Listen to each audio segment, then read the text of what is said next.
దేశంలో మార్పులు అభివృద్ధి పనులు చూసి ఆలోచించి ప్రజలను ఆ దిశగా నడిపించాల్సిన బాధ్యత మేధావులు ఇంటెలెక్చువల్ పై ఉందన్నారు బీజేపీ జాతీయ అధ్యక్షురాలు డీకే అరుణ.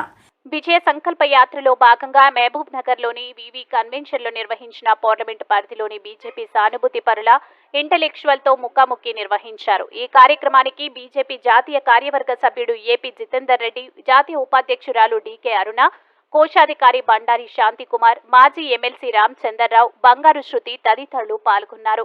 ఈ సందర్భంగా వారు మాట్లాడుతూ 10 ఏళ్లలో మోదీ ఆధ్వర్యంలో దేశం సాధించిన ప్రగతి ఏంటో అందరికీ తెలుసని, కరోనా పరిస్థితుల్లో దేశ ప్రజలకు ఆదుకున్న ఘనత ప్రధాని మోదీదే అని అన్నారు.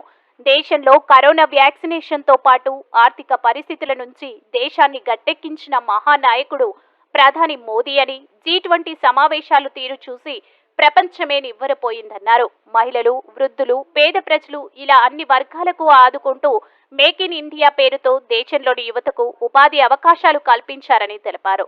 ఇక హిందువుల ఆత్మ గౌరవాన్ని కాపాడుతూ అయోధ్యలో రామ మందిరం నిర్మించిన గొప్ప రామదూత మోదీ. ఇది రాబోయే రామరాజ్యానికి ప్రతీక అని వారంతా పేర్కొన్నారు. భవ్య మందిరం ఈ రోజు ఒక అంటే ఎక్కడ చూసినా దాని గురించి చర్చ జరిగిందంటే మనం ఒక్కసారి ఆలోచన చేయాలి.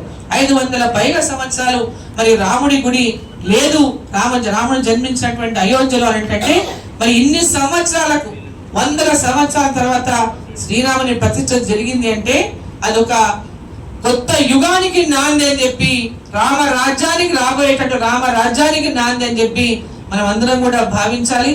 ఆ విధమైనటువంటి భారతదేశాన్ని మనం భవిష్యత్తులో చూడడానికి ప్రతి ఒక్కరం కూడా, ఇక్కడ ఉన్న ప్రతి ఒక్కరం కూడా మరి రేపు రాబోయేటటువంటి పార్లమెంట్ ఎన్నికల్లో పార్లమెంటుకు కమలం పువ్వు గుర్తుకు భారీ సంఖ్యలో ఓటు వేయించి భారీ మెజార్టీతో మహబూబ్ నగర్ పార్లమెంట్ స్థానాన్ని కూడా గెలిపించాలని చెప్పి సందర్భాన్ని తెలియజేస్తా ఉన్నా. మరి ఇక్కడ నుంచి పార్లమెంట్కి అడుగు పెడితే ఈ ప్రాంతంలో అనేక సమస్యలు, రోడ్ల సమస్య, చాలా రోడ్ల విషయాలు ఉన్నాయి. గ్రామాల్లో చూస్తే ఎక్కడ చూసినా రోడ్లకు విపరీతమైనటువంటి రోడ్డు సౌకర్యాలు లేక ప్రజలు నానాక ఇబ్బందులు పడతా ఉన్నారు. గత 10 సంవత్సరాల నుంచి ఒక్క రోడ్డు కాలేదు మన ప్రాంతంలో. నేషనల్ హైవేస్ కేంద్ర ప్రభుత్వం వేసిన రోడ్డు తప్పితే ఈ రాష్ట్ర ప్రభుత్వం వేసిన రోడ్డు ఒక్కటి లేదు. నేషనల్ హైవేస్ అని మన దగ్గర స్టేట్ హైవేస్ నేషనల్ హైవేస్ గా మార్చినాం.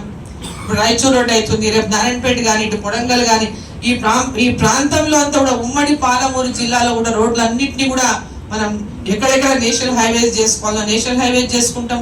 ఎక్కడెక్కడ సింగిల్ రోడ్లు ఉన్నాయో వాటిని డబుల్ రోడ్డు చేసుకోవడానికి కానీ, అదేవిధంగా విద్యా సంస్థలు కానీ, వైద్య సంస్థలు కానీ, ఉపాధి సంస్థలు కానీ, స్కిల్ డెవలప్మెంట్ ట్రైనింగ్స్ కానీ, ఇక్కడ ఏదేది మనకు స్కోప్ ఉంటే కేంద్ర ప్రభుత్వం నుంచి రైలు మార్గాలే కానీ ఏ స్కోప్ ఉంటే ఆ స్కోప్ అంతా కూడా మనకి ఏ ప్రాంతానికి ఏ నియోజకవర్గంలో ఎక్కడెక్కడ ఎలాంటి అవకాశాలు ఉన్నాయి, అక్కడ ఏం చేయడానికి అవకాశం ఉంది, వీటన్నిటి మీద కూడా మీరు సూచనలు సలహాలు మీరు అందరు ఇవ్వాలని చెప్పి మళ్ళీ అందరినీ కూడా కోరుకుంటూ ఆ దిశగా అభివృద్ధి దిశగా మరి పాలమూరుని తీసుకుపోవడానికి మీ అందరి సహకారం అందించండి.